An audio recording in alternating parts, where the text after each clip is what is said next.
ఊర్లో అడుక్కున్నా అప్పు పుట్టని రోజులివి. అయినా ఆ అడవిలో మాత్రం ఏ వేళలో అయినా అన్నం దొరుకుతుంది. అన్నార్థులు ఎవరైనా తమ ఆకలిని తీర్చుకోవచ్చు. ఇందుకెవరు ఏమీ చెల్లించక్కర్లేదు కూడా. దశాబ్దాలుగా అక్కడ అన్నదానం ఆచారంగా వస్తోంది. ఎందుకంటే అదో అవధూత నడయాడిన నేల. ఆ నేలలోనే ఆయన సమాధి అయ్యారు. అక్కడే ఒక క్షేత్రం వెలిసింది కాబట్టి. అయితే ఇప్పుడు ఆ మహిమాన్విత ప్రదేశానికి కొత్త కష్టం వచ్చింది. ఏమిటా కష్టం? ఎక్కడుంది ఆ క్షేత్రం? ఎవరా అవధూత? ఇవన్నీ తెలియాలంటే నల్లమల బాట పట్టాల్సిందే మనం. ఇదిగో ఈ ఆలయం పేరే జ్యోతి క్షేత్రం. ఇది నల్లమల అడవిలో ఉంది. 2 తెలుగు రాష్ట్రాల్లో ఉన్న భక్తులకి ఎంతో ఇష్టమైన క్షేత్రం ఇది. భక్తుడే కానక్కర్లేదు, బాటసారైనా సరే మరెవరైనా సరే ఈ అడవి గుండా వెళితే ఈ క్షేత్రంలో ఆగి స్వామి దర్శనం చేసుకుని అక్కడ జరిగే నిత్యాన్నదానంతో కడుపు నింపుకుంటారు. ఏ వేళ వచ్చినా అక్కడ ఆహారం దొరుకుతుంది. ఈ క్షేత్రం ఇంత గొప్ప సేవ చేయడానికి గల కారణం ఓ అవధూత. ఆయన పేరు కాశీనాయన.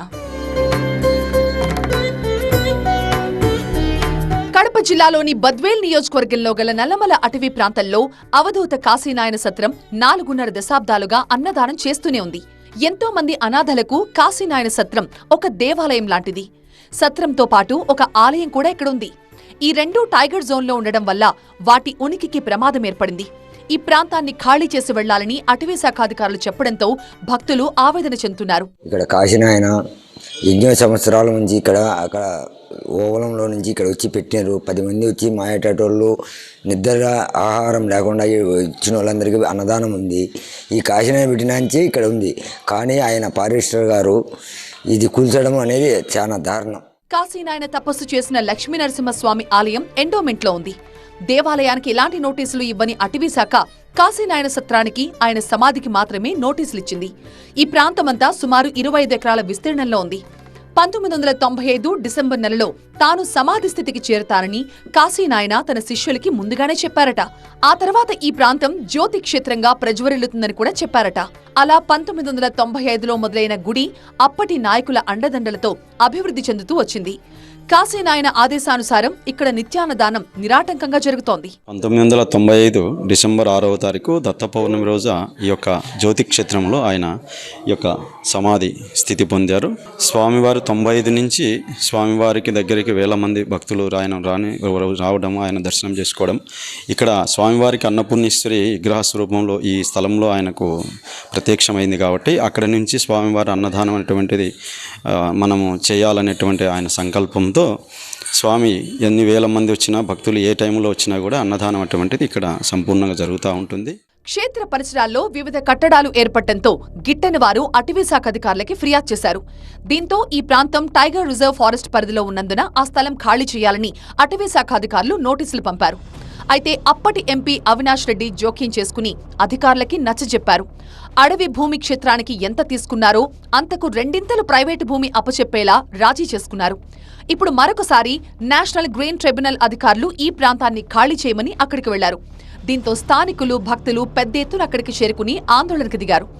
భక్తుల మనోభావాలతో పాటు క్షేత్రం పవిత్రత దెబ్బతింటుందని, కొంత సమయం ఇస్తే సీఎం దృష్టికి తీసుకువెళ్లి పరిష్కరించుకుంటామని చెప్పడంతో అధికారులు వెనుతిరిగారు. కాశీనాయన క్షేత్రం అంతా కూడా నల్లమల అటవీ ప్రాంతంలోనే ఉంది. బద్వేల్, పోరుమామిళ్ల, సిద్ధవటం వరకు ఉన్న ఏరియా అంతా టైగర్ జోన్ ఏరియా. ఇలాంటి చోటికి భక్తులు విరివిగా వస్తూ ఉండడంతో ఎలాంటి అపాయం జరగకుండా చూసేందుకే ఈ ప్రాంతాన్ని ఖాళీ చేయాలనుకుంటున్నట్లుగా అటవీ అధికారులు చెప్తున్నారు. అయితే భక్తుల మనోభావాలు దెబ్బతినకుండా ఉండాలంటే ఈ ఆలయాన్ని ఇక్కడి నుంచి తరలించొద్దంటూ పలువురు కోరుతున్నారు. రక్షణ కోసం అవసరమైతే గుడి చుట్టూ భద్రత ఏర్పాట్లు చేయాలని సూచిస్తున్నారు. అందరి అభిప్రాయాలు తీసుకుని ముఖ్యమంత్రితో పాటు అటవీ మంత్రి దృష్టికి సమస్యను తీసుకువెళ్తామని టీడీపీ నేత భరోసానిచ్చారు.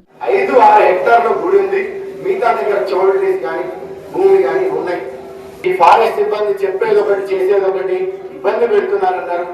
మనం గుడి కానీ వీటి కానీ ఎంతవరకు పోరాటి చేసి వెసులుబాట్లతో లేదంటే వాళ్ళకి ఆప్షన్ ఇచ్చి మాకు ఈ గుడి ఫేవర్ గా కావాలి, ఏ విధంగా అయితే ఇది చేస్తారనేసి పెద్దలు కానీ, పిసిసిఎఫ్ కానీ, ఫారెస్ట్ మినిస్టర్ గారు కానీ, ముఖ్యమంత్రి గారు కానీ, లేదంటే గత ప్రభుత్వంలో పంపించిన ఫైళ్లు కూడా కానీ అందరూ ఫేవర్ గానే పంపించినారు. ఇక్కడ ఏ ప్రభుత్వాన్ని విమర్శించడానికి లేదు. ఎంతో మహిమగల కాశీనాయన 4 జిల్లాల ప్రజలకు తెలుసని, ఈ ప్రాంతవాసుల మనోభావాలు దెబ్బతినకుండా గుడిని సంరక్షించే బాధ్యత తీసుకుంటామని బద్వేల్ టీడీపీ ఇన్ఛార్జ్ విజయమ్మ హామీనిచ్చారు. 4 జిల్లాల ప్రాంతవాసులందరికీ తెలుసు శ్రీ అవధూత కాశిరెడ్డి నాయన మహిమలు. ఈ గుడి గురించి ఫారెస్ట్ డిపార్ట్మెంట్లో ఉందని ఈరోజు ఈ గుడిని చేయాలని చూస్తున్నారు.